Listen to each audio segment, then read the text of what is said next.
Salam dəyərli müəllimələr.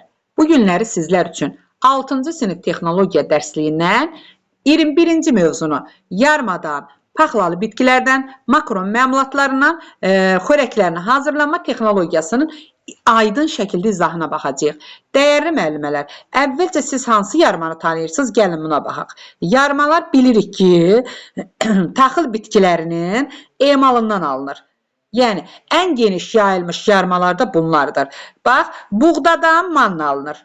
Düyüdən cilalanmış, pardaqlanmış, xırdalanmış düyü. Yulafdan herikules alınır. Bir də yulaf unu.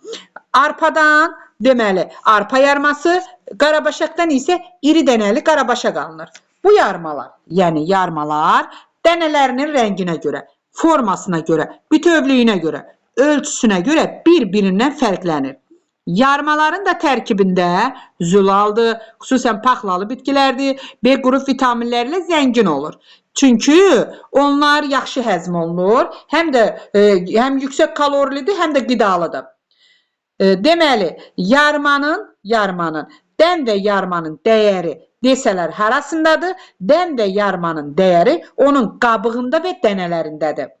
Yarmaların da ən xeyirlisi, deməli, qarabaşaqdır, yulafdır, darıdır və düyüdür, ən xeyirlisi.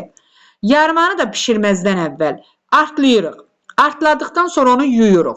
Yuduqdan sonra xırda və bölünmüş yarmalar əliyirik. Ələdikdən sonra yenə yuyuruq. Yuduqdan sonra qovururuq. Qovurduqdan sonra da isladırıq. Yarmalardan bilirik ki, müxtəlif cür yeməklər. Birinci şorbalar, İkincisi sıyıqlar və kotletlər hazırlanır. Sonra bilir ki, yarmadan sıyıqlar hazırlanır. Sıyıqlar istənilən yarma növündən həm üzlü süddə, həm su qatışdırılmış süddə, bir də suda hazırlana bilər. Amma maye ilə yarmanın nisbətindən asılı olaraq bundan buğlamalar, qatı və duru sıyıqlar hazırlanır. Buğlamalar cilalanmış, pardaqlanmış düyüdən, darıdan, arpadan hazırlanır. Buğlamalardan əsas xörək kimi və yaxud da qarnir kimi də istifadə edə bilərik. Deməli, onları həm ət suyunda, həm də ki, süddə bişirə bilərik. Bəs qatı sıyıqları necə bişirilir? Qatı sıyıqları da suda, üzlü və ya su qatırılmış süddə bişirə bilərik. Amma bilirsiniz də, düyüdür, arpadır, darıdır. Bunlar suya nisbətən süddə çətin bişirilər. Ona görə də hazırlanmamışdan əvvəl o həmən yarmaları duzlu suda əvvəlcə 5-7 dəqiqə, sonra isə üzərinə isti su əlavə edirik, hazır olana qədər bişiririk. Süfrəyə də verməmişdən əvvəl biraz şəkər, biraz da kərə yağı əlavə edirik.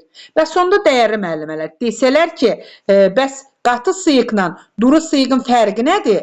Fərqi ondadır ki, duru sıyıqlarda biraz maye çox olur. Biraz artıq maye əlavə edilir. Bax, duru sıyıqlar üzlü süddə, su qatırışdırılmış süddə və suda bişirə bilirik. Onları da qatı sıyıqlar kimi pişiririk, eyni pişiririk. Sadəcə olaraq fərq ondadır ki, dəyərli müəllimələr, bir qədər çox maye əlavə edilir duru sıyıqlara. Bəs paxlalılar hansı bitkilərdir? Paxlalılar lobyadır, noxuddur, mərcidir. Bax, paxlalılar dənələri üstdən qalın qabıqla örtüldüyü üçün bilirik ki, üzərində qabıqları qalın olur. Ona görə də onları əvvəlcədən isladıb, sonra bişiririk. Əvvəlcədən isladırıq, sonra bişiririk. Çünki onlar qalın qabıqla, üzləri qalın qabıqla örtülüdür. Bişirməzdən əvvəl də yenə paxlalıların da qarışıq, zədələnmiş dənələrdən təmizləyirik. Təmizlədikdən sonra 2-3 dəfə ilıq suda yuyuruq. Yuduqdan sonra soyuq suda da isladırıq. Sonra isladan zamanda nəzarət etməliyik ki, su paxlalıların səthini 1 santimetrdən artıq örtməsin. Paxlalı bitkiləri, deməli, ağzı bağlı qazında bişirməliyik, zəif qaynamada bişirməliyik. Çünki lobyanı 1,5-2 saata bişiririk. Noxudu 1,5 saata bişiririk. Mərcini isə 1 saata yaxın bişiririk. Bişmə zamanı da bilirik ki, o bişmə prosesində qaynama zamanı əgər su azalarsa, su qutararsa, isti su əlavə edilir. Üzərinə soyuq su əlavə edə bilməzsiniz. Elə isti su əlavə edilməlidir. Lobyadır, mərcidir, noxuddur. Bu xörəklərdə bilirik ki, xeyli miqdarda zülal olur. Zülal çünki olduğu üçün də çox xeyirlidir bizim üçün. Bəs makron məmulatlarını necə əldə edirik? Bax, makron məmulatlarını əla növündən, yumurtadan su əlavə etməklə əldə edirik. Yəni, makronlar da rənginə görə, ölçüsünə görə, formasına görə, bir də hazırlanma üsuluna görə bir-birindən fərqlənir. Bax, makron məmulatlarının tərkibində bol miqdarda karbohidratlar var. Demək olar ki, makronun tərkibində az miqdarda zülaldır, yağdır və B qrup vitaminləri də var. Sonra makron məmulatlarını iki üsulla bişiririk. Süzməklə, bir də süzmədən. Süzməklə bişirəndə qaynayan duzlu su olan qazana makronu əlavə edirik. Etdikdən sonra qazanın dibinə yapışmaması üçün vaxtaşır onu qarışdırırıq. Düz yumşalana qədər də bişiririk. Bişmə müddəti də makronun növündən asılıdır. Yəni, əgər iri makarondursa 20-30 dəqiqəyə pişəcək. Ərişdədirsə 15-20 dəqiqəyə pişəcək. Vermeşildirsə 12-15 dəqiqəyə pişəcək. Sonra gəldik deməli süzmədən.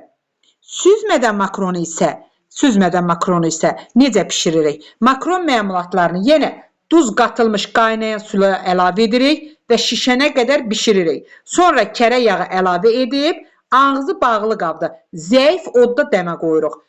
Deməli, süzmədən makronları da, süzməklə olan makronları da hazır hala gəldikdə tökürük aş üstünə, onun tam həlimi süzülür. Həlimi süzüləndən sonra ərilmiş kərə yağını qaba qoyuruq, başlayırıq həmən makronları qarışdırmağa.